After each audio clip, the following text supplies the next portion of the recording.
Alhamdulillah wassalatu wassalam ala Rasulillah wa ala alihi wa sahbihi wa man tabi'ahum bi ihsanin ila yaumil amma ba'd.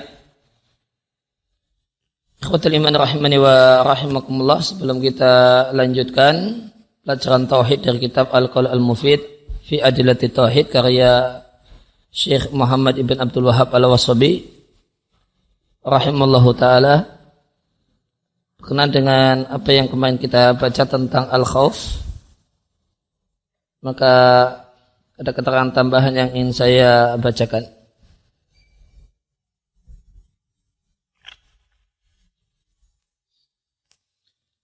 Al-khauf atau rasa takut, definisi dan pengertiannya adalah ghammun, dia adalah sebuah kecemasan yalhaqu an-nafsa yang terjadi pada jiwa atau hati, litawaqqu'i makruhin, karena memprediksikan terjadinya sesuatu yang tidak disukai. Kecemasan yang ada dalam hati karena prediksi terjadinya sesuatu yang tidak disenangi. Jika terjadinya hal yang tidak disenangi tersebut yakin, ini statusnya adalah yakin, maka kecemasan ini disebut khasyah. Maka kecemasan ini disebut khasyah. Kalau cuma sangkaan kuat, jangan-jangan akan terjadi begini dan begitu, nah itu khauf. Kalau yakin pasti terjadi begini, akhirnya cemas, nah itu khasyah. Waddiduhu al-amnu. Dan kebalikan dari khauf itu adalah rasa aman. Sehingga khauf itu bukan kebalikan dari roja. Khauf itu bukan kebalikan dari roja, namun kebalikan dari al-amnu, rasa aman.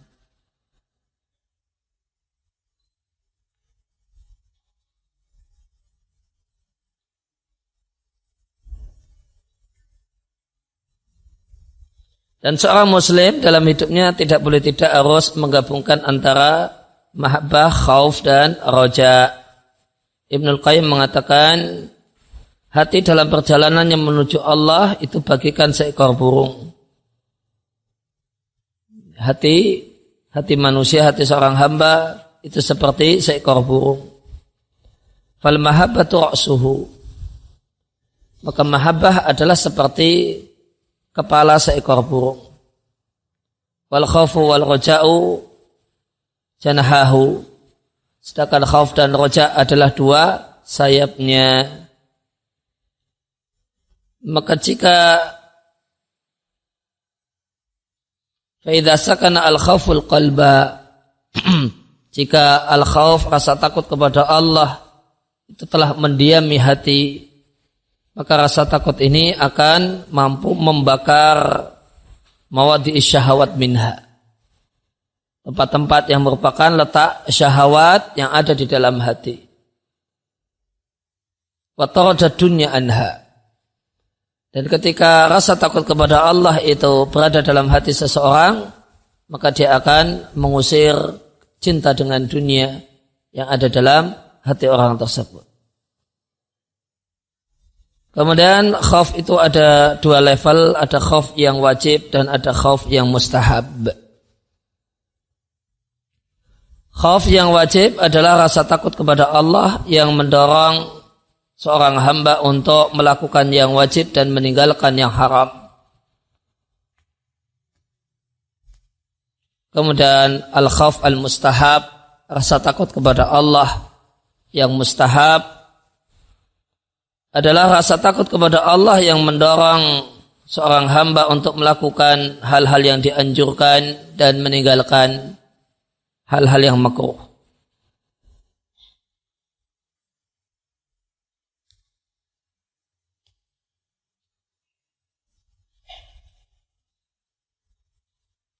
Kemudian rasa takut kepada selain Allah, kalau kemarin kita telah bahas ada 4 macam rasa takut.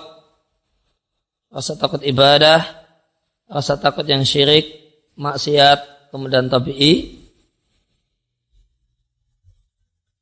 Maka kalau di sini ditegaskan rasa takut kepada selain Allah ada 3 macam, yaitu syirik akbar, syirik asghar, dan jaiz. Ya, maka rasa takut kepada selain Allah dilihat dari hukumnya ada 3 macam.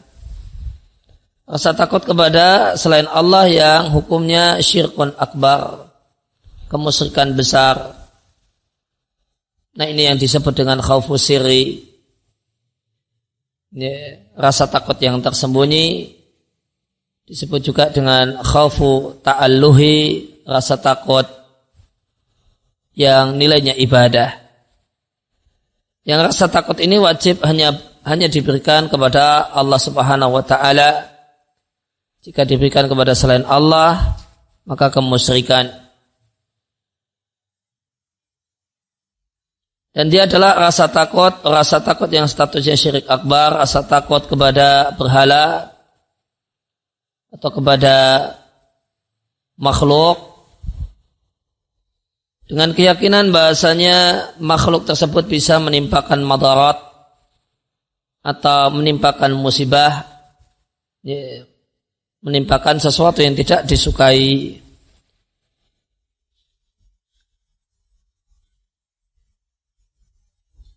Maka ini adalah semisal rasa takut yang dimiliki oleh orang-orang musyrik. Maka ketika seorang itu semisal rasa takut nanti jika tidak ngasih sesajen untuk yang bawa reksa kampung, yang menguasai satu kampung, maka dia akan marah, kemudian akan terjadilah bencana dan malapetaka menimpa seluruh warga kampung. Ini rasa takut semacam ini khaufu sirri. Ini khauf ibadah. Karena rasa takut pada makhluk dengan keyakinan makhluk tersebut bisa menimpakan bencana. Demikian juga rasa takut kepada jin tertentu yang diyakini oleh orang yang nanti kalau tidak mitoni maka jinnya akan marah sehingga nanti janinnya lahir dalam keadaan cacat. Maka takut sekali kalau tidak mitoni acara 7 bulan kehamilan. Karena diyakini bahasanya jin tertentu yang menjadi maksud acara tersebut dilakukan itu bisa menimpakan madarat. Madaratnya berupa janinnya nanti cacat. Demikian juga contoh yang lain dari khaufu sirri adalah rasa takut kepada yang nunggu perempatan tertentu atau belokan tertentu atau pohon tertentu, nanti kalau nggak klakson, nggak klonumun, maka nanti jangan salahkan siapa-siapa kalau sampai rumah tiba-tiba masuk angin, tiba-tiba demam tanpa sebab yang terlihat, tanpa sebab yang zahir. Oleh karena itu maka kalau definisi dari Sasalah Al-Syekh tentang khaufu sirri adalah rasa takut kepada sesuatu, kepada makhluk, dia bisa menimpakan musibah dan malapetaka tanpa sebab-sebab yang jelas. Ini tiba-tiba masuk angin, apa sebabnya? Ya kan ada sebabnya, kena kangenan, nggak pakai jaket atau apa? Ini enggak. Semuanya semua prosedur keselamatan sudah dilakukan, namun jatuh sakit, demam tanpa sebab. Dan diyakini sebabnya adalah karena tidak klakson aja. Ini tidak ada sebabnya. Ini karena kamu kurang ajar. Lewat, nggak permisi. Maka ini khaufu asiri. Rasa takut kontraktor atau pemegang proyek ini yang mau membangun jembatan, nanti kalau tidak ngasih sesaji maka jembatannya itu tidak kokoh, padahal standar kekokohan jembatan sudah terpenuhi. Pokoknya hitung-hitungan istilahnya logis semuanya sudah ini, namun karena tidak ada sesaji, nanti jembatan ini cuma 1 bulan dan rontok semua. Nah, dan maka rasa takut ini syirkun, dan akhirnya pasang sesaji, ini syirkun yang lain. Maka rasa takut ini sudah dosa yang nilainya syirkun akbar. Kemudian habis itu sesaji, maka itu syirik akbar yang lain. Maka itu syirik besar yang lain. Rasa takutnya sudah syirkun akbar. Kemudian ibadahnya dengan menyembelih binatang untuk selain Allah, syirik akbar yang lain.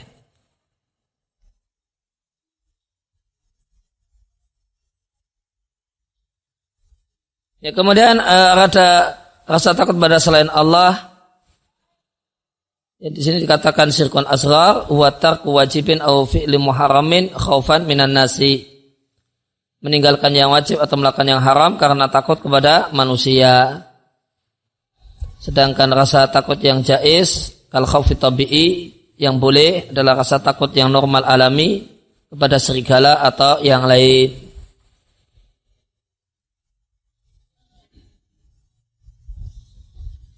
Kemudian kita kembali ke Al-Qaul Al-Mufid fi Adillati Tauhid. Aqsamul mahabbati arba'atun, macam-macam rasa cinta itu ada 4 macam.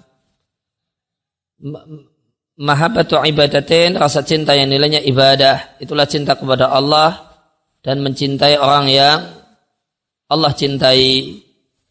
Dan orang-orang yang beriman asyaddu hubban lillah, sangat besar cintanya kepada Allah.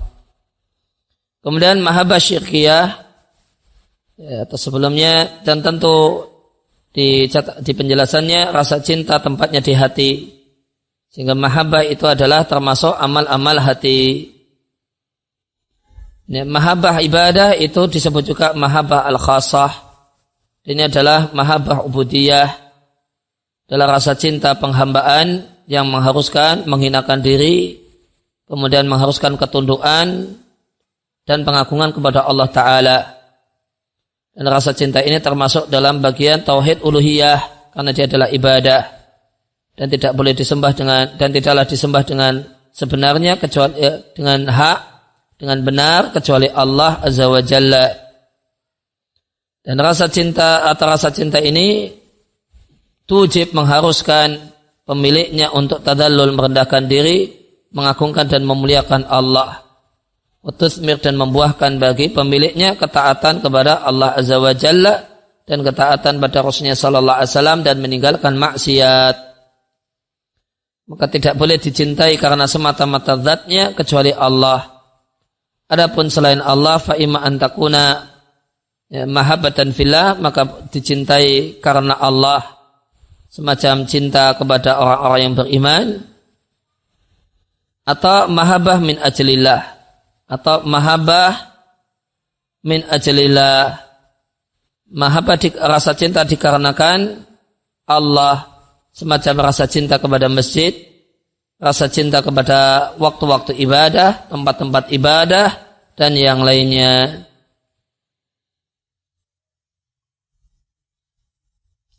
Kemudian mahabbah syirkiyah, rasa cinta yang nilainya kemusyrikan, adalah cinta kepada selain Allah dengan kadar sebagaimana cinta kepada Allah, atau malah lebih hebat lagi, sebagaimana firman Allah Ta'ala, wa minan nasi, dan di antara manusia ada yang menjadikan selain Allah sebagai tandingan, lantas mereka mencintai tandingan-tandingan tersebut sebagaimana mereka mencintai Allah.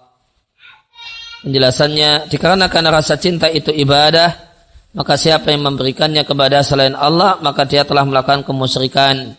Baik dia berikan kepada jin, manusia, partai, dunia, bid'ah, atau yang lainnya. Maka ini adalah termasuk syirik akbar. Sebagaimana kata Syekh Muhammad bin Abdul Wahhab An-Najdi, adapun orang-orang yang menjadikan tandingan tasawi mahabbatuh, yang sama derajat kadar cintanya dengan cinta kepada Allah, maka ini syirkun akbar. Sebagaimana intah sekian perkataan beliau, sebagaimana zahir ayat.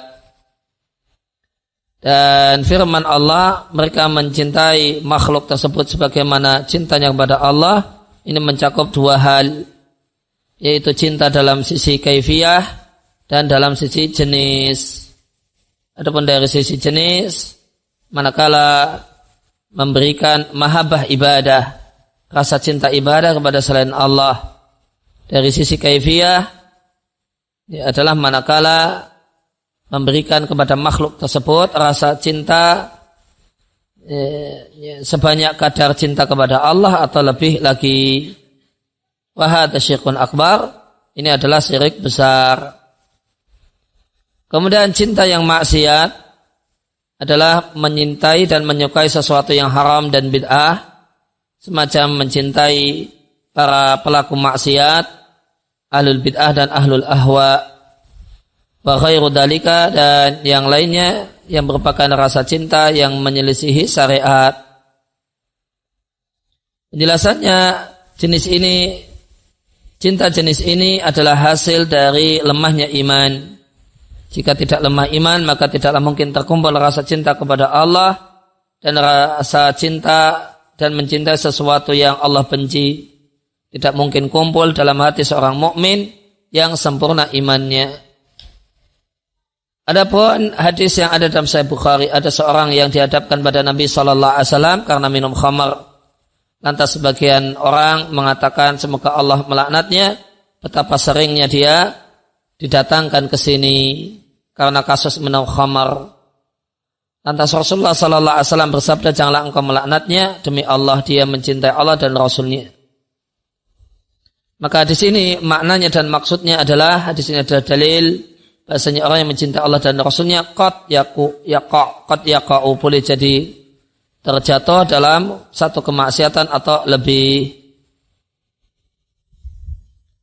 Lakin qad yuhibbuha, boleh jadi dia itu sebenarnya menyukai maksiat tadi atau sebenarnya membenci maksiat tadi, namun dia kalah karena dorongan jiwanya.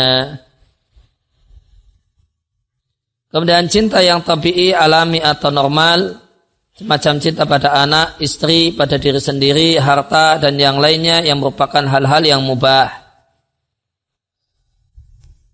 Akan tetapi sepatutnya cinta ini adalah cinta yang normal. Maka jika cinta ini menyibukkan seseorang dari taat kepada Allah sehingga berdampak dia meninggalkan sejumlah kewajiban, maka ini menjadi cinta yang maksiat.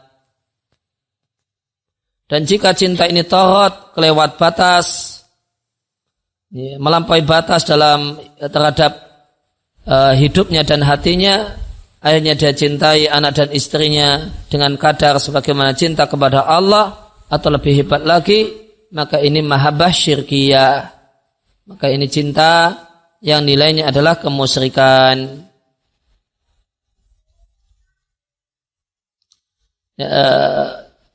Dibenarkannya mahabbah tabi'iyah, dalilnya adalah firman Allah Ta'ala, Zuina linasi hubbi syahwati minan nisa'i wal banin. Dinampaklah indah bagi manusia kesukaan kepada hal-hal yang disenangi berupa perempuan dan anak-anak. Perlu diketahui bahasanya zuyina tentu bentuk majhul, tidak disebutkan pelakunya. Man zayyana, siapakah yang menampakkan indah? Dan ada dua pendapat ahli tafsir tentang man zayyana, siapa yang membuat nampak indah. Ya, agar selaras dengan konteks ayat ini dibawakan di sini, maka yang selaras adalah pendapat yang mengatakan bahasanya man zayyana adalah Allah. Maka berdasarkan pendapat ulama yang mengatakan man zayyana adalah Allah, yang membuat nampak indah adalah Allah, maka ini berarti tabi'i. Namun sebenarnya ada pendapat yang lain yang mengatakan bahasanya man zayyana adalah asyaitan. Namun yang diinginkan dari ayat ini dalam konteks ini adalah pendapat yang pertama. Wahadil mahabbah, dan rasa cinta ini adalah fitrah dalam hati makhluk, manusia dan yang lain. Dan rasa cinta yang alami ini adalah satu hal yang baik jika bergandeng dengan ihtisab, mengharap ganjaran. Ya, maka ujiro alaiha, maka rasa cintanya itu akan berpahala. Contohnya orang yang mencintai anaknya dan dia berharap untuk bisa mendidik anaknya liujahida fisabilillah sehingga menjadi mujahid di jalan Allah. Atau seperti orang yang cinta dengan makanan kemudian dia makan dia taqwa supaya kuat untuk taat.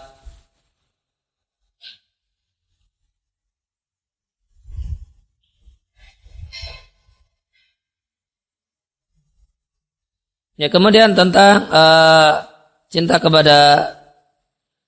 yang alami tadi bisa menjadi cinta maksiat, bisa menjadi cinta syirkiyah. Syekh Ibnu Utsaimin rahimallahu taala mengatakan dalatil ayat ini menunjukkan tentang At-Taubah ayat yang ke-24. Ayat ini menunjukkan bahasanya mencintai mereka istri dan anak dan yang lainnya in kanat min ghairi mahabbatil ibadah, jika bukan cinta ibadah, idza fadulat ala mahabbatillah, jika lebih unggul daripada cinta kepada Allah, sababanil uqubah, maka ini menjadi sebab adab. Indah sekian perkataan beliau. Masyahid yang jadi pendalilan annaha la tasil ila darajati syirki. Maka rasa cinta alami yang berlebihan ini tidak sampai derajat kemusyrikan, akan tetapi minal kabairi, tergolong dosa besar.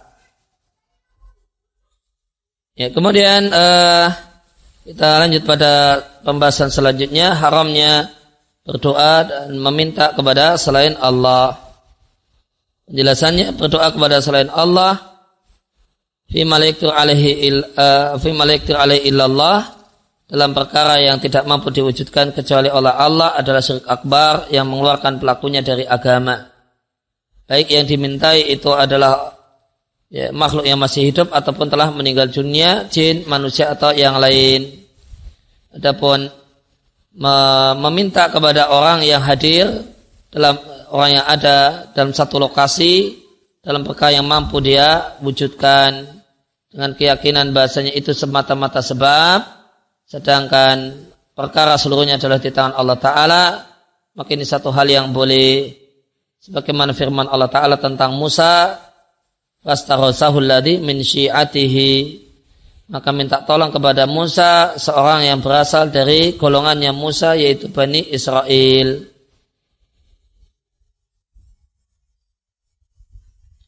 Dan penulis Al-Qaul Al-Mufid berpanjang lebar dalam bab ini karena banyaknya penyimpangan manusia dalam masalah ini.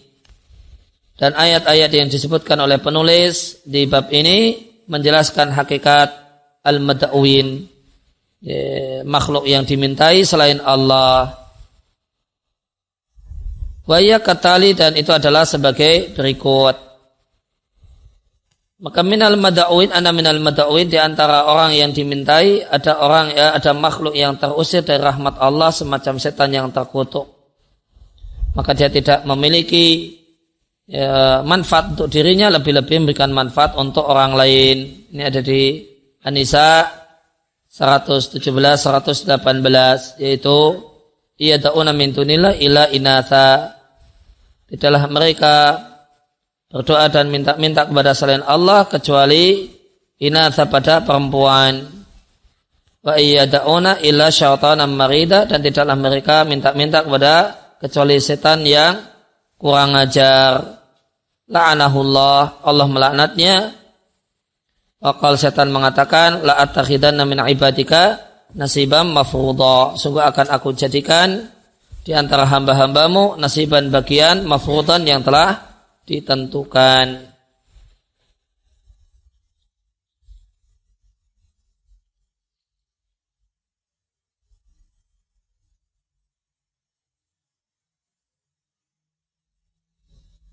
Ya, tentang makna illa inatha, saya bacakan di Al-Mukhtasar fi Tafsir.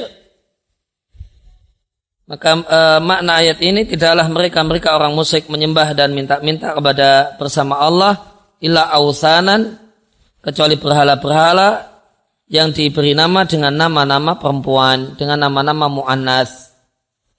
Ya, berhala orang-orang musyrik Arab itu nama-namanya mu'annas. Kalata wal Uzza, itu bentuk mu'annas semua. Lata bentuk mu'annas, Uzza juga bentuk muannats yang tidak bisa memberikan manfaat, tidak pula madarat, dan mereka tidak menyembah pada hakikatnya kecuali menyembah setan yang marida maknanya kharijan an taatillah, yang tidak mau taat kepada Allah, yang tidak ada kebaikan badannya. Kenapa ini hakikatnya? Karena setanlah yang memerintahkan mereka untuk menyembah berhala. Oleh karena itu Allah menjauhkannya dari kasih sayangnya. Wa qala hadza syaitan, dan setan ini berkata kepada Rabbnya halifan bersumpah, demi Allah, sungguh akan aku jadikan untukku di antara hamba-Mu ya Allah satu bagian yang telah diketahui, aku akan menyesatkan mereka dari kebenaran. Kemudian Al-An'am 71, Qul katakanlah anada'u min dunillahi, apakah kami akan menyeru kepada selain Allah yang tidak bisa memberikan manfaat kepada kami, tidak pula bisa memberikan madarat kepada kami.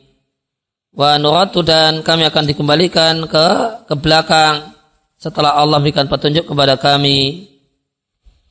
Kala distahwatu syaitanu fil ardi hayran, semisal orang-orang yang digoda oleh setan fil ardi di muka bumi, hayran dalam keadaan bingung, lahu asabu, dia memiliki kawan-kawan yang yada'unahu ilal hudatina, yang mengajaknya ilal huda kepada petunjuk, i'tina datanglah kepada kami.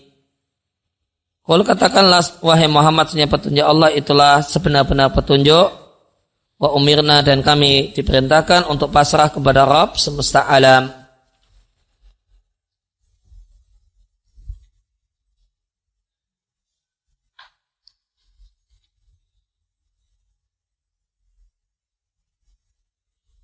Ya, tafsirnya di Al-Mukhtasar fi Tafsir Al-Quranul Karim. Katakanlah wahai Rasul kepada mereka orang musyrik, apakah kami akan menyembah selain Allah berhala-berhala yang tidak memiliki manfaat sehingga bisa memberikan manfaat kepada kami, tidak memberikan madarat sehingga bisa menimpakan madarat kepada kami? Dan apakah kami akan murtad dari iman setelah Allah memberikan taufik kepada kami untuk beriman? Sehingga jadilah kami semisal orang yang disesatkan oleh setan, lalu setan meninggalkannya dalam keadaan bingung, tidak tahu jalan. Dan orang yang disesatkan oleh setan ini sebenarnya memiliki kawan-kawan yang berada di atas jalan yang lurus, yada'unahu ilal haq, yang mengajaknya kepada petunjuk. Namun orang ini yamtani an ijabatihi, menolak untuk merespon ajakan temannya, menolak untuk mengijabai ajakan mereka. Maka katakanlah wahai Rasul kepada mereka, sesungguhnya petunjuk Allah adalah sebenar-benar petunjuk, dan kami diperintahkan untuk patuh kepada Allah dengan komitmen untuk bertauhid dan beribadah kepada Dia semata karena Dia adalah Rabb semesta alam.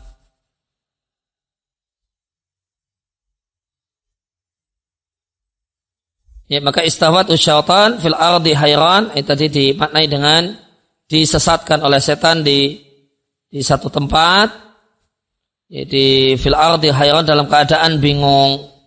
Yang dia punya kawan-kawan yang baik yang mengajak kepada petunjuk, yang kawannya mengatakan badannya, i'tina datanglah kepada kami, ya, mari kita bersama meniti jalan yang baik, namun dia menolak. Kemudian tentang Al-An'am 71,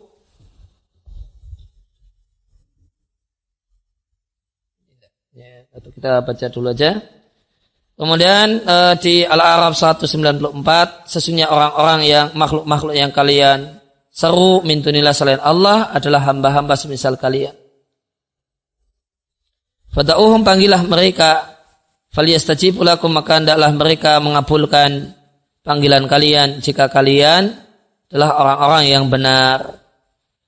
Panggil, apakah mereka bisa merespon panggilan? Ya, kalau kalian benar itu layak untuk disembah, maka harusnya mereka bisa merespon panggilan. Dan Allah Ta'ala berfirman di surat Al-A'raf 197, dan berhala-berhala yang kalian sembah selain Allah tidaklah mampu menolong kalian, tidak pula anfusahum yang surun, mereka bisa menolong diri mereka sendiri. Allah Ta'ala berfirman, wala tad'u min dunillah, janganlah engkau berdoa kepada selain Allah yang tidak bisa memberikan manfaat kepadamu dan tidak bisa menimpakan madarat kepadamu. Jika engkau lakukan, maka fa'inna maka sungguh engkau idzan jika demikian termasuk orang-orang yang zalim. Dan di surat Ar-Ra'd ayat yang ke-14, lahu da'watul haq, baginya doa yang benar. Walladzina yad'una min dunihi, adapun berhala-berhala yang mereka sembah selain Allah tidak bisa mengabulkan lahum bagi penyembahnya bisyai'in sedikit pun, illa kecuali seperti orang yang membuka dua telapak tangannya ilal ma' ke air untuk kemudian memasukkan air itu fahu ke mulutnya, wa ma huwa bibalirih, namun dia tidak bisa memasukkan air itu ke mulut karena tangannya terbuka dipakai untuk masuk ke air. Tentu tidak akan ada yang tersisa ketika sampai mulut. Wa ma du'aul kafirin, dan tidaklah doanya orang-orang kafir ila fid dhalal, kecuali sia-sia.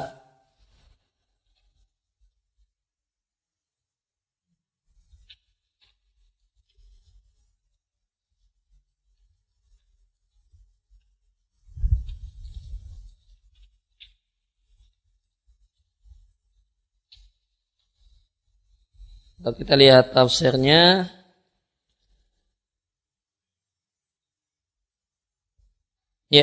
tafsirnya untuk ayat ini milik Allah semata, dakwatu tauhid, ajaan tauhid, ajaan atau doa yang esa la yusyariku fiha ahadun, yang tidak boleh disekutukan dengan yang lain. Itu yang dimaksud dengan dakwatul haq adalah dakwatu tauhid, yaitu seruan yang esa, seruan yang tunggal, tidak disekutukan dengan yang lain. Sedangkan berhala-berhala yang disembah oleh orang-orang musyrik selain Allah tidak akan bisa mengabulkan doa orang yang berdoa kepadanya dalam permintaan apapun. Dan tidaklah berdoa kepada berhala itu kecuali seperti orang yang kehausan, membuka tangannya lebar-lebar ke air untuk membawa air itu ke dalam mulutnya dan minum darinya. Malma'u, dan air tersebut tidak akan bisa sampai ke mulutnya. Dan tidaklah doanya orang-orang kafir pada berhala mereka kecuali sia-sia dan jauh dari kebenaran, karena berhala tersebut tidak bisa memberikan manfaat bagi mereka, mendatangkan manfaat ataupun mencegah bahaya. Di surat An-Nahl ayat yang ke-20-21, walladzina yad'una, dan berhala-berhala yang mereka sembah selain Allah tidaklah bisa mencipta sedikit pun, bahkan mereka tercipta. Amwatun ghairu ahya, mereka ini mati dan tidak hidup, dan mereka pun tidak mengetahui kapankah akan dibangkitkan. Al-Hajj ayat 62, dzalika hal itu bi anallahu al-haq, karena Allah adalah sesembahan yang hak, dan sesungguhnya berhala-berhala yang mereka sembah selain Allah itu adalah satu hal yang batil. Wa anna Allah, hadasnya Allah adalah zat yang maha tinggi lagi zat yang maha besar. Dan Allah Ta'ala berfirman di Al-Hajj ayat 73, wahai sekalian manusia, dibuatlah permisalan untuk kalian, maka dengarkanlah. Sehingga berhala-berhala yang kalian sembah selain Allah tidak akan bisa menciptakan lalat meskipun mereka kumpul untuk menciptakan lalat. Dan seandainya lalat itu mengambil sesuatu yang ada di berhala-berhala tadi, maka berhala itu tidak bisa menyelamatkan apa yang diambil oleh si lalat. Dha'ufat talib wal matlub, maka sungguh lemah yang mencari dan yang dicari.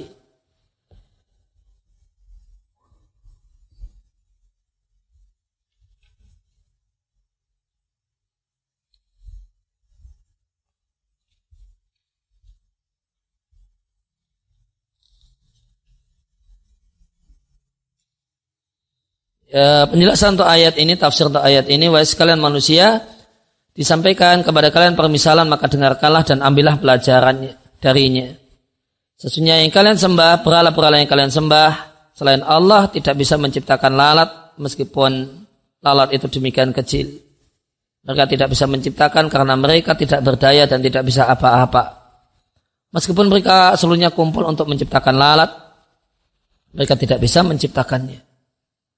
Dan seandainya lalat itu ada yang iseng mengambil sesuatu yang ada pada berhala, misalnya mengambil sesajennya, ya. Maka ada daging yang enak kemudian dia ambil. Mimma alaihim min tib wa ma asbahahu, yang sesuatu itu ada di dekat berhala tadi yang merupakan memang sesajen untuk berhala, boleh jadi itu parfum atau yang lain. Ya, maka ada lalat yang minat dengan parfum yang disesajenkan untuk berhala dan dia ambil. Ya. Maka lam yaqdiru ala inqadhihi minhu, maka berhala ini pun enggak mampu untuk menyelamatkan apa yang diambil oleh, merebut kembali apa yang diambil oleh si lalat. Maka misalnya boleh jadi di antara kalau di sini dicontohkan dengan parfum. Mungkin kalau di tempat kita lebih cocok air teh. Nah, di antara kemudian paket untuk sesaji untuk arwah leluhur itu biasanya ada satu gelas teh pahit. Nah, seandainya ada lalat yang iseng ngambil teh tersebut dan ambil sedikit ikut minum, ya, maka arwah leluhur yang dikasih sesaji tidak bisa merebut apa yang diambil oleh si lalat. Maka dengan ketidakmampuan mereka menciptakan lalat dan menyelamatkan benda yang diambil oleh lalat, jelaslah ketidakmampuan mereka untuk melakukan hal-hal yang lebih besar. Lantas bagaimanakah bisa-bisanya kalian sembah mereka yang tidak bisa apa-apa ini dengan meninggalkan Allah?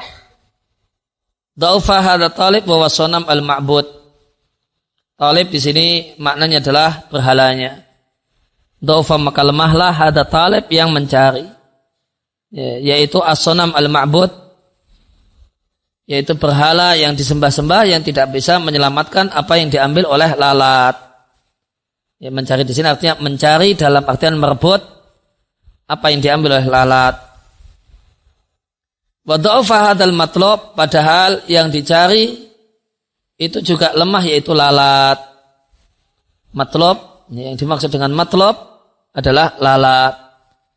Ini yang dicari lemah, lalat itu binatang yang lemah. Ternyata berhala lebih lemah daripada si lemah. Namun anehnya yang lebih lemah daripada si lemah, ini malah disembah. Kenapa enggak lalat saja yang disembah? Ini dia lebih kuat.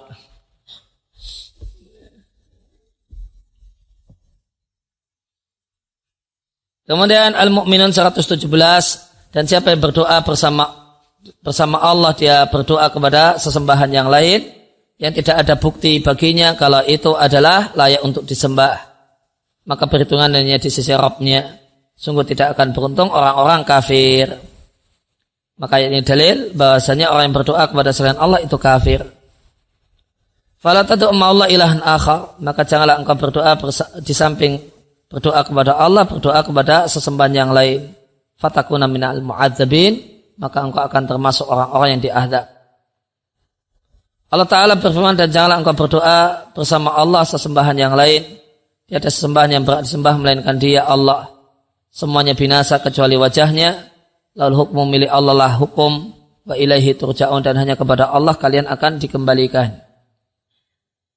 Dan Allah Ta'ala berfirman permisalan orang-orang yang ittakhadhu min dunillahi awliya, memiliki sesembahan-sembahan selain Allah. Sesembahan selain Allah disebut awliya untuk menunjukkan, yang artinya adalah yang dicintai, untuk menunjukkan demikian besarnya cinta orang-orang musyrik kepada sesembahannya. Kama salil angkabut, maka itu seperti laba-laba yang membuat rumah. Sesungguhnya rumah yang paling lemah adalah rumahnya laba-laba. Lau kanu ya'lamun, seandainya mereka tahu. Innallaha ya'lamu ma yad'una min dunihi min syai'. Allah Subhanahu wa taala mengetahui apa yang mereka minta min duni kepada selain Allah, min syai' dari sesuatu. Wa wal azizul hakim, dan Allah adalah zat yang maha perkasa lagi, zat yang maha bijaksana.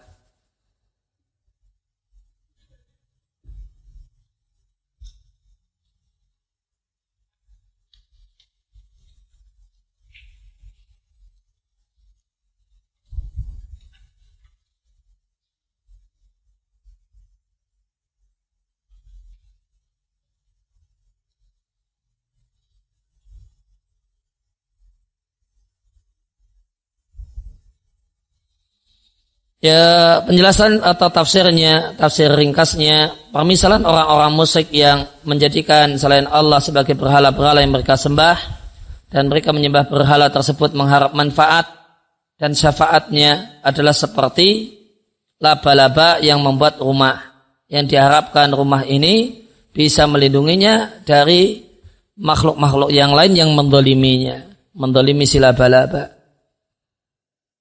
Dan sungguh rumah yang paling lemah rumahnya laba-laba. Fahuwa la yadfa anha aduwan. Maka rumah laba-laba itu tidak bisa melindungi si laba-laba dari gangguan musuh. Karena rumahnya adalah rumah yang terbuka. Ya, rumahnya adalah rumah yang bisa diakses oleh siapa saja. Ya. Maka rumah tersebut tidak bisa melindungi. Nah, seperti itu orang musyrik yang mencari perlindungan kepada berhala-berhala. Itu seperti laba-laba yang ingin melindungi diri dari musuh dengan membuat rumah. Wakadzalika, maka demikian juga berhala tidak bisa memberikan manfaat, tidak pula bisa menimpakan bahaya dan tidak bisa memberikan syafaat. Maka seandainya orang-orang musyrik itu mengetahui hal tersebut, misalnya mereka tidak akan menjadikan berhala-berhala tersebut sebagai sesembahan yang mereka sembah selain Allah.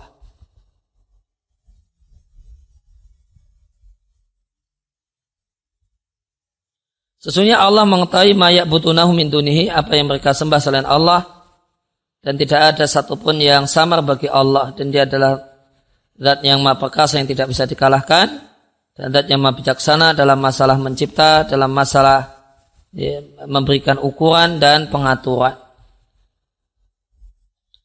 Kemudian surat Fatir ayat 13 dan 14, Allah masukkan malam ke dalam siang dan masukkan siang ke dalam malam. Allah tundukkan matahari dan rembulan, semuanya berjalan menuju batasnya masing-masing. Demikianlah Allah Rabb kalian, miliknya lah segala kerajaan.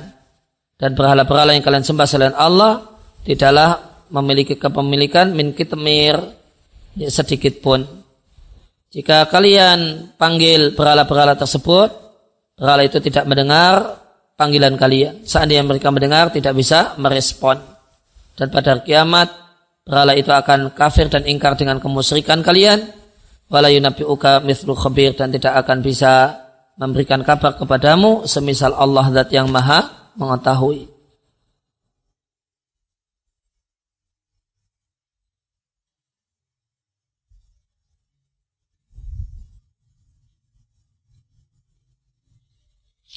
Ya, kita lihat penjelasan tambahannya, poin yang kedua. Anamai ujudu amin dunillah, bahasanya berhala yang disembah selain Allah tidak bisa memberikan manfaat, tidak pula bisa menimpakan bahaya, bahkan mereka tidak bisa memberikan manfaat untuk diri mereka sendiri, tidak pula bahaya. Wahum, dan mereka-mereka ini adalah min jumlatil makhlukin, di antara makhluk-makhluk yang lemah. Kemudian berhala-berhala itu adalah mati dan tidak ajizi, tidak bisa apa-apa, tidaklah mampu menciptakan lalat, lebih-lebih lagi memberikan manfaat atau menimpakan bahaya. Kemudian berhala-berhala itu tidaklah bisa mendengar doa orang-orang yang berdoa dan meminta kepada mereka. Seandainya mereka mendengar, mereka tidak mampu mengabulkan. Kemudian berhala-berhala itu tidaklah memiliki sedikit pun bagian dari langit, dari bumi ataupun bagian dari langit. Dan pada hari kiamat mereka akan ingkar dengan siapa saja yang berdoa kepada mereka. Wayangkuruna alaihi, dan mereka akan mengingkari orang tersebut. Maka inilah keadaan al-mad'uin, berhala-berhala yang disembah dan dipanggil-panggil. Adapun amal ladzi yad'u ghairallah, adapun orang yang berdoa kepada selain Allah, maka sifatnya dalam ayat-ayat ini adalah sebagai berikut. Dia adalah orang yang disesatkan oleh setan, wa adallatu, dan disesatkan oleh setan. Dia tidak mendapatkan manfaat, tidak pula tercegah bahaya, tidak mendapatkan pertolongan dan yang lain. Dan dengan dia berdoa kepada selain Allah, maka dia zalim, kafir dan musyrik. Doa orang-orang musyrik itu sia-sia, batil sia-sia, wasafahun, dan kebodohan. Dan orang yang berdoa kepada selain Allah termasuk orang yang diadab dan orang yang binasa. Kemudian husulul adawah, akan terjadi permusuhan antara dia dengan berhala-berhala yang dia sembah. Yang ini faedahnya akan memberikan tambahan penyesalan dan penyesalan nanti pada hari kiamat. Dan permisalan orang musyrik sebagaimana permisalan orang yang menggantungkan angan-angannya atau harapannya dengan sesuatu yang sangat lemah. Semacam harapan laba-laba dengan rumahnya. Dan permisalannya adalah sebagaimana orang yang berdiri di pinggir sumur. Wa yaqul dan mengatakan, ta'ali ya ma'u. Datanglah ke sini wahai air. Namun dia cuma di pinggir sumur saja. Kemudian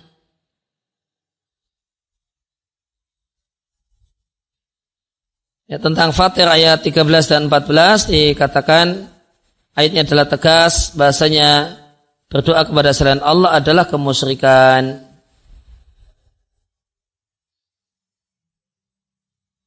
As-Sun'ani rahimahullah ta'ala mengatakan maka mereka para penyembah kubur yang mereka memiliki keyakinan tentang juhalil ahya, orang-orang hidup yang bodoh dan yang telah mati, mereka menempuh jalannya orang-orang musyrik. Hadwal qudah bil qudah, sebagaimana serupanya anak panah dengan anak panah yang lain. Mereka berkeyakinan pada sesuatu yang disembah, keyakinan yang tidaklah boleh diyakini kecuali untuk Allah.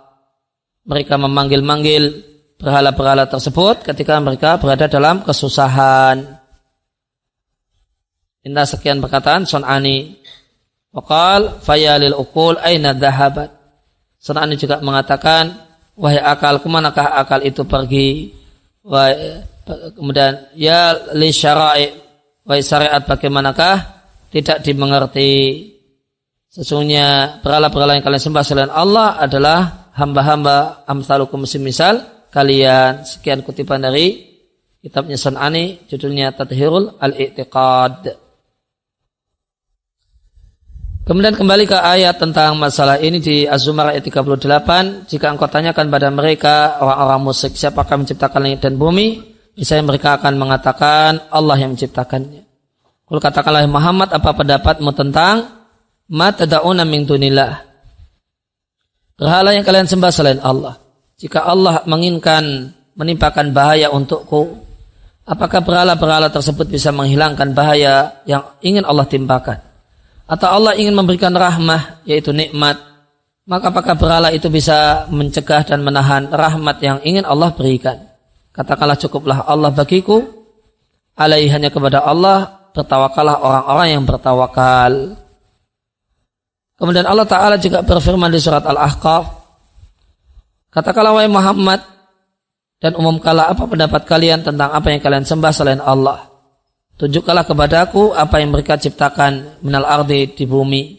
Apakah mereka itu memiliki syirkun, memiliki saham di langit? U'tuni bi kitabim min qabli hadza, datangkanlah satu kitab suci sebelum ini, atau satu jejak min ilmin dari ilmu jika kalian orang yang benar. Dan siapakah yang lebih sesat daripada orang yang berdoa kepada selain Allah dan yang dan tempat berdoanya adalah makhluk yang tidak bisa mengijabahi permintaan sampai hari kiamat. Takkan mereka ghafilun, tidak tahu an du'aihim, doa orang-orang yang menyembahnya. Dan jika manusia dikumpulkan, maka mereka itu kanu lahum a'da'a, akan menjadi musuhnya. Maka berhala-berhala itu akan jadi musuhnya, dan mereka berhala-berhala itu ingkar terhadap penyembahan yang mereka lakukan.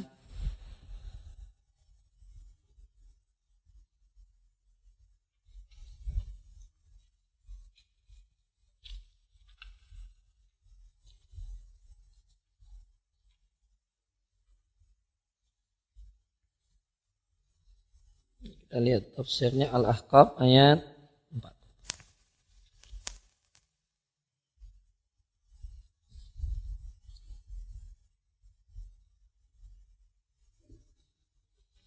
Ya, tafsirnya untuk Al-Ahqaf ayat yang keempat sampai 6. Katakanlah wahai Rasul kepada mereka orang musyrik yang berpaling dari kebenaran, kabarkanlah kepada aku tentang berhala-berhala kalian yang kalian sembah selain Allah. Apa yang bisa mereka ciptakan min ajza'il ardi dari bagian-bagian bumi. Apakah mereka menciptakan gunung, menciptakan lembah, menciptakan laut? Apakah mereka menciptakan gunung ataukah menciptakan sungai? Apakah mereka punya bagian atau saham bersama Allah dalam menciptakan langit? Datangkanlah bi kitabin munazzalin, kitab suci yang diturunkan dari selain yang diturunkan dari sisi Allah sebelum Al-Quran. Atau baqiyati ilmin, atau ilmu-ilmu yang tersisa yang ditinggalkan oleh orang terdahulu, yaitu ilmu wahyu yang tersisa yang ditinggalkan oleh orang-orang terdahulu. Jika kalian adalah orang-orang yang benar dalam klaim kalian bahasanya berhala-berhala kalian berhak untuk mendapatkan ibadah,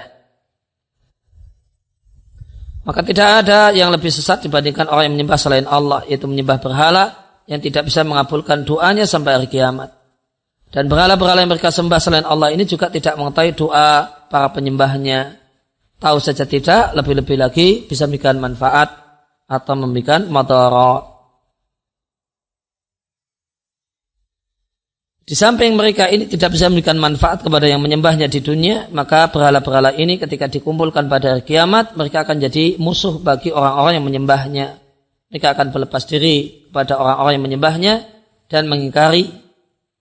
Ya, mereka menolak dan mengingkari bahasanya mereka mengetahui kalau disembah-sembah oleh mereka para penyembah.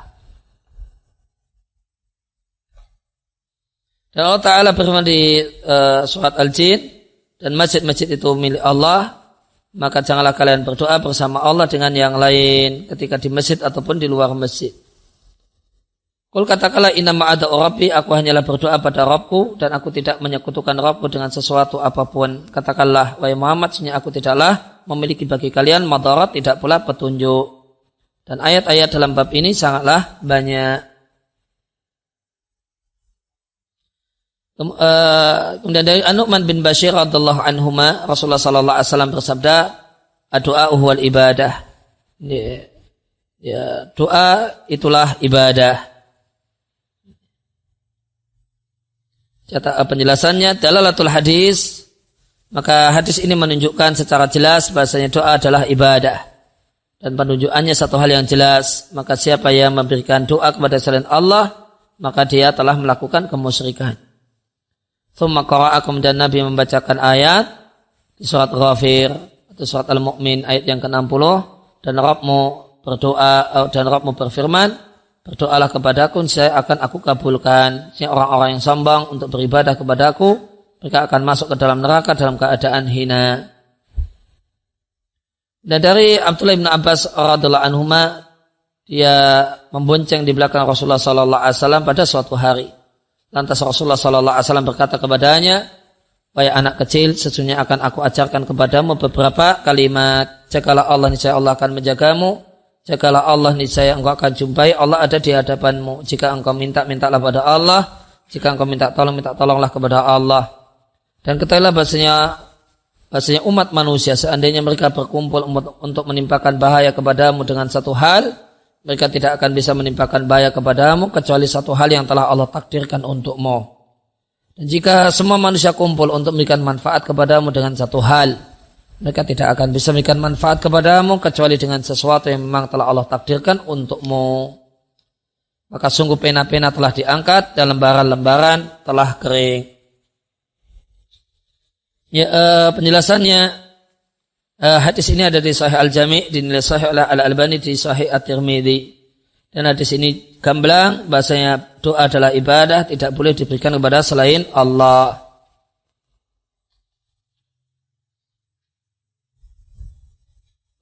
Itu keterangan untuk hadis Nu'man bin Bashir tadi saya bacakan. Kemudian untuk hadis Ibnu Abbas, maka di sini ada di Jami' Shaghir dan Sahih Tirmidzi yang jadi sisi pendalilan, idza sa'alta fas'alillah. Jika engkau minta, maka mintalah kepada Allah, yaitu mintalah kepada Allah semata, jangan sekutukan Allah. Maka tidak boleh minta kepada selain Allah dalam perkara yang tidaklah mampu diwujudkan kecuali oleh Allah Subhanahu wa taala. Summa ba'da hadil adillah al-mutakatsirah, kemudian setelah dalil yang demikian banyak dari Quran dan Sunnah, ternyata tidak henti-henti Anda jumpai di barisan kaum muslimin, ada orang yang berdoa minta-minta kepada orang yang telah dikubur, minta kepada jin, minta kepada wali dan yang lain. Fadaka yaqulu ya khamsatah, ya, maka ada yang nyembah namanya berhala namanya khamsah, maka dia mengatakan ya khamsatah, yang lain mengatakan ya ibnu Alwan, yang lain mengatakan wa Siti Zainab, yang lain mengatakan ya Siti itu tulisannya dalam bahasa Arab seperti situn, seperti angka 6, ya. Siti Zainab itu sama dengan kita, dan ada Siti Aisyah, Siti Fatimah, itu tulisannya sin sama ta, bacanya Siti, singkatan dari Sayyidati, wahai ya, wanita yang mulia. Wa akhar, dan yang lain mengatakan ya Siti Zainab, yang lain mengatakan ya Jilani. Wala ra'aita ma taf'alu al-umma al-hamqa, maka jika engkau melihat apa yang dilakukan oleh sekelompok orang-orang dungu, yaitu Rafidah, ya, di dekat kubur Husain, minidak wa doa, berupa menyeru dan memanggil, wa ghair dalika, dan yang lainnya dari syirik akbar, ya.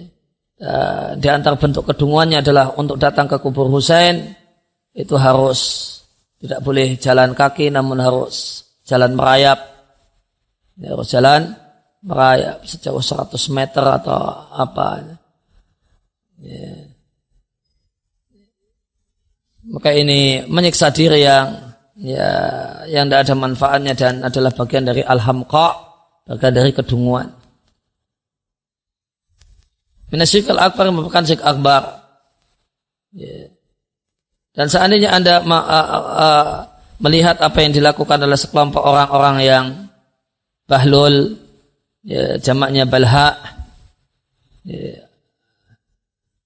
yaitu orang-orang sufi di kubur Badawi di Mesir, yang dilakukan adalah syirik akbar dan kekafiran. Lam yakun inda kufar Quraisyin, yang bahkan kekafiran yang tidak dilakukan oleh orang kafir Quraisy.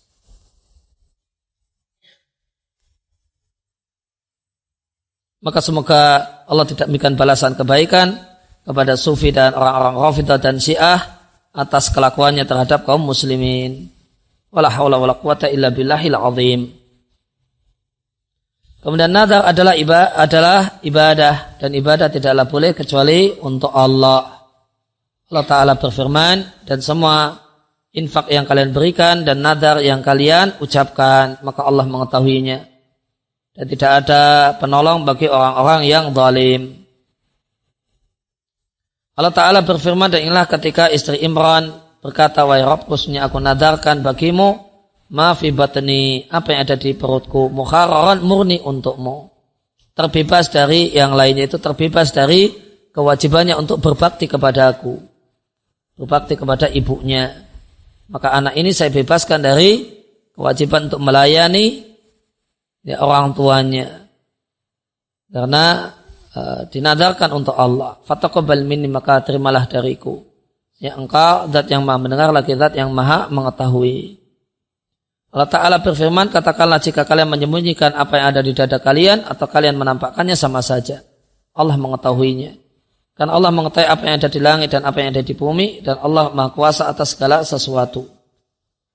Allah Ta'ala berfirman di surat Al-Insan, mereka adalah orang-orang yang melaksanakan nadar, dan mereka mengkhawatirkan satu hari, yaitu hari kiamat, satu hari yang kejelekannya itu mustatiran, tersebar di mana-mana. Ya, penjelasannya, nadar dalam bahasa Arab artinya mewajibkan sesuatu. Secara syariat adalah tindakan seorang hamba mewajibkan dirinya sendiri untuk melakukan satu ibadah yang tidak Allah wajibkan padanya. Ya, sehingga tidak ada beda antara sesuatu yang dinadarkan dan tidak ada perbedaannya, kecuali sebelumnya tidak wajib, kemudian jadi wajib karena dia wajibkan sendiri padahal syariat tidak mewajibkannya. Ya, maka berdasarkan hal ini, seandainya ada seorang yang bernadar untuk melakukan satu hal yang wajib semacam salat 5 waktu, maka nadarnya sia-sia, karena itu sudah wajib meskipun tidak dinadarkan.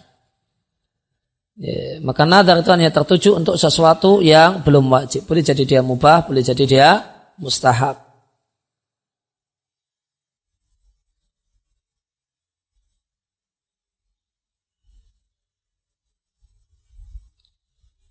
Kemudian ayat-ayat ini menunjukkan bahasa nadar itu disyariatkan, dan nadar itu ada dua macam Yang pertama adalah nadar mutlak. Nadar mutlak, yaitu tanpa nadar yang tidak dikaitkan dengan terjadinya manfaat ini dan itu. Ya, orang melakukan nadar ini semata-mata karena dia ingin amal sunnah yang dia lakukan itu nilainya nilai wajib. Semacam dia mengatakan lillahi alayya nadru kada wa kada. Saya wajibkan diriku untuk melakukan ini dan itu karena Allah atau untuk Allah. Tidak dikaitkan dengan jika terjadi begini dan begitu. Nadar yang kedua nadar muqayyad yang dikaitkan dengan maslahat, semacam ucapan lillahi alayya nadrun. Saya bernadar untuk Allah, jika saya mendapatkan demikian maka saya akan melakukan ini dan itu. Nah, nadar mutlak atau nadar yang pertama itu tidaklah makruh meskipun meninggalkannya lebih baik. Sedangkan nadar yang kedua yang dikaitkan dengan ini mengikrarkannya hukumnya makruh karena lima fi minal qaid, karena bersyarat yang ada mau beramal harus bersyarat Allah mewujudkan ini dan itu.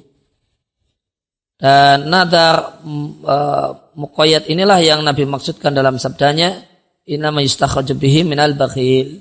Dia adalah alat yang Allah syariatkan untuk agar orang-orang yang bakhil itu mengeluarkan apa yang harus dia keluarkan. Muttafaqun alaih, diriwayatkan Bukhari dan Muslim.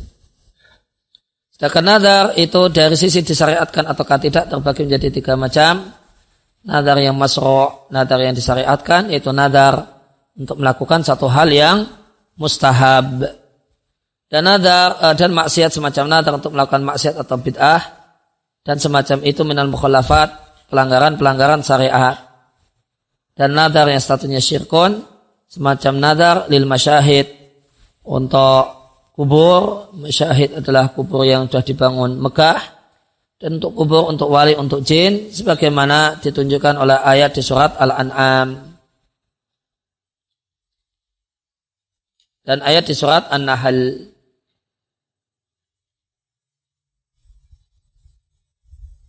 As-Sun'ani mengatakan setiap orang yang punya akal mengetahui bahasanya harta itu ghaliyah, mahal bagi pemiliknya. Dia tidak akan berikan harta kecuali untuk sesuatu yang dia yakini memberi manfaat atau mencegah bahaya. Oleh karena itu orang yang bernadar untuk kubur kadalik seperti itu. Dia tidaklah mengeluarkan hartanya illa lidzalika, karena ahli itu. Karena meyakini bahasanya kubur tersebut memberi manfaat atau mencegah bahaya. Ini adalah keyakinan yang batil. Dan inilah keyakinan yang dimiliki oleh orang kafir Quraisy yang bernadar kepada berhala-berhala. Dan merekalah orang-orang yang diperangi oleh sang Rasul sallallahu alaihi wasallam. Intah sekian kutipan dari kitab Tadhirul I'tiqad. Ya, maka nadar nadar yang statusnya syirik, misalnya nadar kepada kubur, berkata kepada Mbah Wali, jika angan-angan saya terwujud maka saya nanti akan datang lagi ke sini nyembelih kambing misalnya, maka saya akan memberikan kepadamu uang sekian juta, uang sekian juta, maka betul uang 5 juta misalnya. Mbah Wali, jika maksud saya itu terkabul maka saya wajibkan diriku untuk datang kembali ke sini dan memberikan kepadamu uang 5 juta. Maka itu contoh kalimat nadar untuk kubur. Betul, ketika kembali telah terwujud apa yang dia harapkan, kembali ke situ dan nyemplungi ke kotak. Nah, di situ ya, senil 5 juta. Dia katakan, dia ikrarkan ini untuk si Mbah Wali, namun realitanya untuk juru kunci, ya.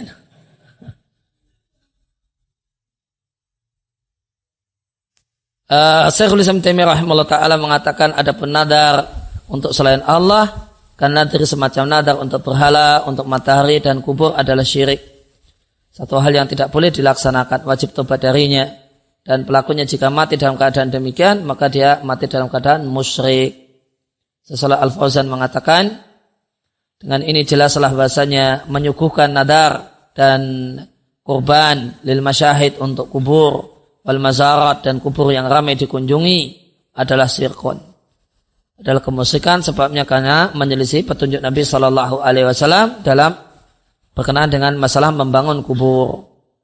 Karena kubur tersebutlah mempunyai tatkala dibangun di atasnya kubah, orang-orang yang polos mengira bahasanya orang-orang yang dimakamkan di dalamnya itu bisa menimpakan madarat dan memberi manfaat, atau bisa menolong orang yang minta tolong pada mereka.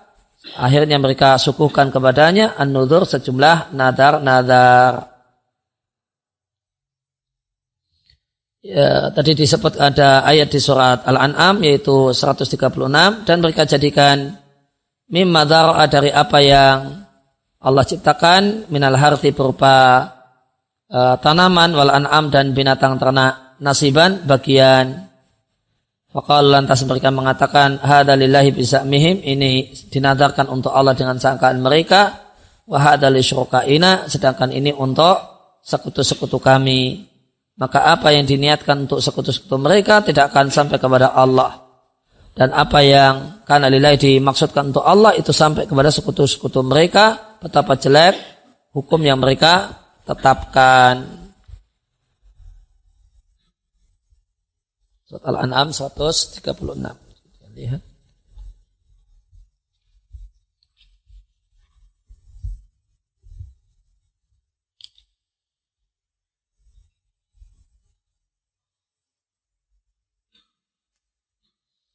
Ya, tafsirnya orang-orang musyrik membuat bid'ah.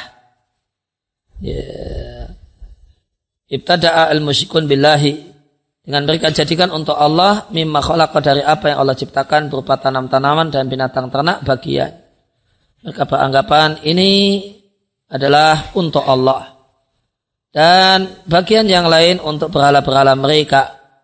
Maka apa yang mereka khususkan untuk berhala mereka tidak sampai ilal masar, kesasaran yang Allah syariatkan. Yang Allah syariatkan untuk jadikan sasaran semacam fakir dan miskin, dan apa yang mereka khususkan untuk Allah itulah yang sampai kepada sekutu-sekutu mereka, yaitu berhala-berhala mereka. Yasrifu fi masalihiha, yang mereka berikan untuk maslahat berhalanya.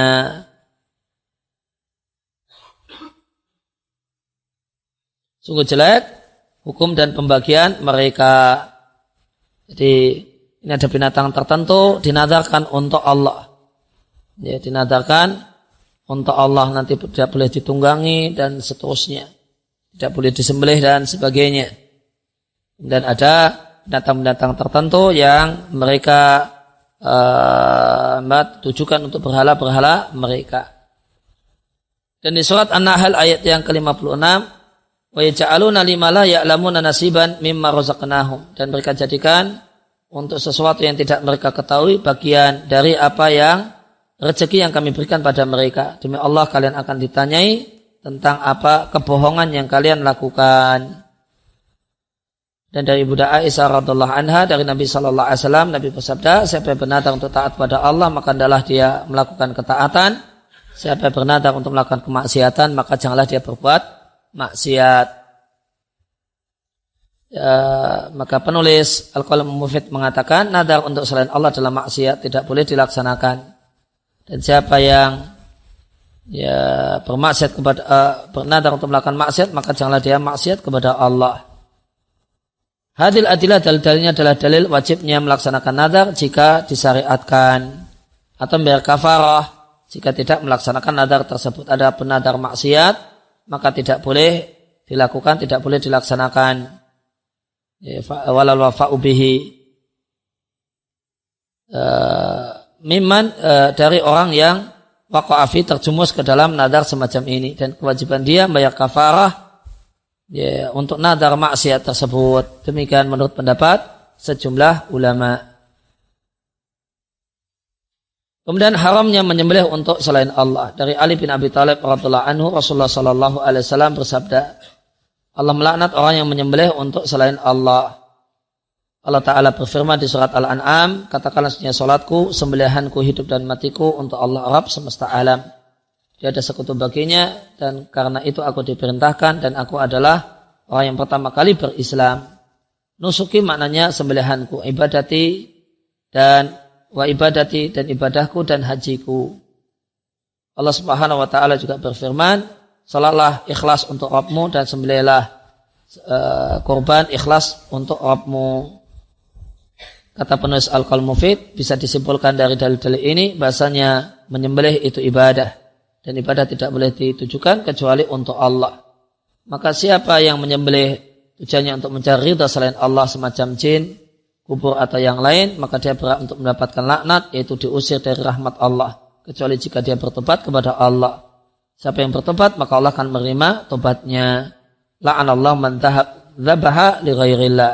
Allah melaknat orang yang menyembelih untuk selain Allah. Dzabah, penjelasannya, dzabah dalam bahasa Arab artinya memutus kerongkongan secara syariat, menghilangkan nyawa, wa inharud dam, dan memancarkan darah dengan tata cara tertentu. Dan sejumlah dan ayat-ayat yang telah disebutkan menunjukkan bila asal pada dasarnya menyembelih itu ibadah yang disyariatkan dan diperintahkanlah seorang hamba untuk memurnikannya hanya untuk Allah, maka menunjukkannya untuk selain Allah ada syirkun akbar. Kemudian menyembelih dari sisi wuku'ihi terjadinya terbagi menjadi sembelihan yang masru', semacam sembelihan kurban atau hadyu untuk orang yang haji ataukah umrah, aqiqah, sembelihan untuk suguhan tamu dan yang lain. Kemudian ada yang statusnya syirik akbar, itulah ma'uhilla li ghairillahi, manakala diuhilla ditujukan untuk selain Allah dan dimaksudkan untuk selain Allah, semacam sembelihan untuk selain Allah berupa asnamin, berupa berhala dan kubur, pemasyahid kubur, jin dan yang lainnya, mimma yaf'aluhu sahibuhu, yang dilakukan oleh pelakunya dalam rangka mencari manfaat dan mencegah bahaya. Dan ada sembelihan yang bid'ah dan haram, semacam sembelihan pada malam nisfu Sya'ban, wa indal qimar, sembelihan ketika taruhan, ya, kemudian disebutkan ketika acara Maulid Nabi yang mereka za'amu, demikian anggapan mereka, dan semacam itu. Yang keempat adalah sembelihan yang mubah, semacam kadzabha indal jazarah, semacam menyembelih inda jazarah di tempat jagal, bahwa fil haqiqah di tempat penyembelihan atau tukang jagal, bahwa fil haqiqah dan pada hakikatnya itu adalah sembelihan untuk Allah azza wajal, walau kana li ghairillahi, seandainya untuk selain Allah, la haruma akluhu, tentu haram untuk dimakan. Kemudian dan waqad hadza asy'ar, syariat melarang menyembelih untuk selain Allah, terkadang dengan melaknat pelakunya. Ya, Allah melaknat orang yang menyembelih untuk selain Allah, dan terkadang dengan mengharamkan sembelihan di satu tempat yang telah diketahui bahasanya di tempat tersebut terjadi penyembelihan untuk selain Allah. Semacam dalam hadis dari Sabit ibn Tuhaq, ada seorang yang bernadar untuk menyembelih unta di satu tempat namanya Buwanah. Lantas Nabi SAW mengatakan, apakah ada di sana berhala jahiliyah yang disembah? Artinya jika ada hal tersebut, jika terjadi hal tersebut, yaitu ada berhala di sana, tidak boleh menyembelih di tempat itu. Kemudian yang ketiga, terkadang dengan mengingkari orang-orang musyrik yang menyembelih untuk selain Allah, sebagaimana telah lewat di bab nadar. Dan yang keempat, terkadang dengan mengharamkan memakan hewan yang disebut nama selain Allah. Maka ya, semua sembelihan yang tidak syar'i tidaklah boleh dimakan. Ya, demikian yang kita baca kesempatan sore hari ini. Wassallallahu ala nabiyina Muhammadin wa ala alihi washabihi wasallam wa arda'ana alhamdulillahirabbil alamin. Subhanaka Allahumma wa bihamdika asyhadu an la ilaha illa anta astaghfiruka wa atubu ilaik.